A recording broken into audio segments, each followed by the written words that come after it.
Alright, so as you can see, it is pretty dark in here with just that light. What I want to do before I start is I just want to get one of these guys plugged in so you can see how big a difference just one is going to make. I think it's going to be pretty nice with all 12. So we'll get that set up.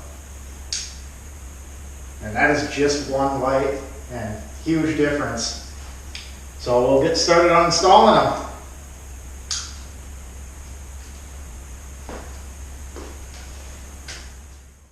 Alright, I popped the garage door back open so I can see a little better to get these up.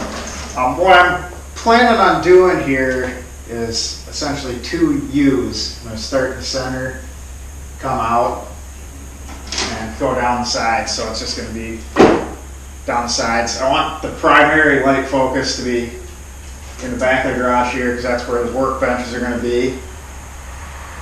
Yeah, we'll get going.